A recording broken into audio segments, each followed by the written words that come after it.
Assalamualaikum warahmatullahi wabarakatuh. Perkenalkan, nama saya Jalda Bilananta Sufiandi dari semester 3C.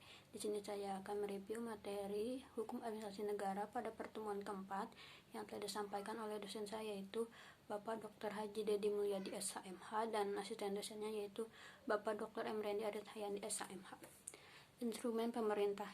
Instrumen pemerintah adalah alat-alat atau sarana-sarana yang digunakan oleh pemerintah atau administrasi negara dalam melaksanakan tugas-tugasnya. Dalam menjalankan tugas-tugas pemerintahan, pemerintah atau administrasi negara melakukan berbagai tindak hukum dengan menggunakan instrumen, diantaranya: 1. Instrumen prasarana, yaitu meliputi alat tulis-menulis, sarana transportasi dan komunikasi, gedung-gedung perkantoran, dan lain-lain sebagai kepunyaan publik.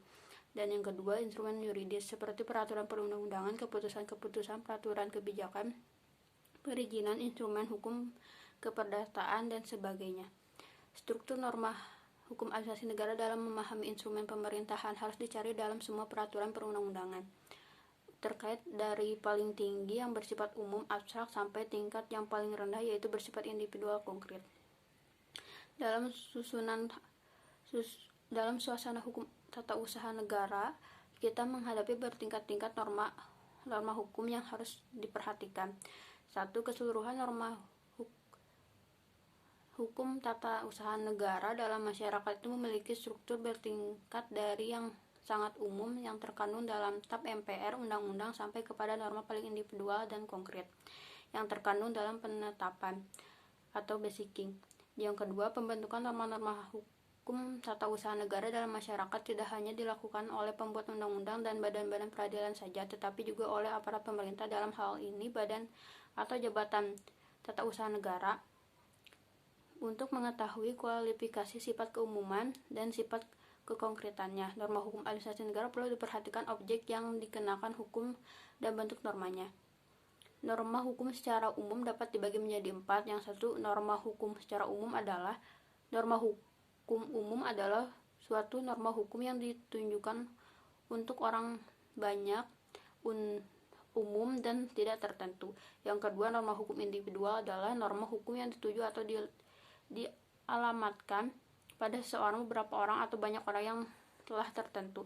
Yang ketiga, norma hukum abstrak adalah suatu norma hukum yang melihat pada perbuatan seseorang, tidak ada batasannya dalam arti tindak konkret. Yang keempat, norma hukum konkret adalah suatu norma hukum yang melihat perbuatan seseorang itu secara lebih nyata atau konkret. Ada 4 macam sifat norma hukum, yaitu: 1. Norma hukum umum abstrak adalah suatu norma hukum yang ditunjuk untuk umum dan perbuatannya masih bersifat abstrak atau belum konkret, misalnya dalam bentuk undang-undang, peraturan pemerintah, peraturan presiden. Yang kedua, norma hukum individual konkret adalah suatu norma hukum yang ditunjuk untuk seseorang atau orang-orang tertentu, perbuatan bersifat konkret, misalnya dalam bentuk keputusan tata usaha negara bersifat surat ketetapan pajak atau SKP, pemberian subsidi untuk suatu kegiatan. Yang ketiga, norma hukum konkret adalah suatu norma hukum umum konkret adalah suatu norma hukum yang ditunjuk untuk umum dan perbuatan sudah tertentu konkret, misalnya rambu-rambu lalu lintas. Yang keempat, norma hukum individual abstrak adalah suatu norma hukum yang ditunjuk untuk seorang atau orang-orang tertentu dan perbuatannya bersifat abstrak atau belum konkret, misalnya izin gangguan, izin mengelola lingkungan hidup. Sekian dari saya. Wassalamualaikum warahmatullahi wabarakatuh.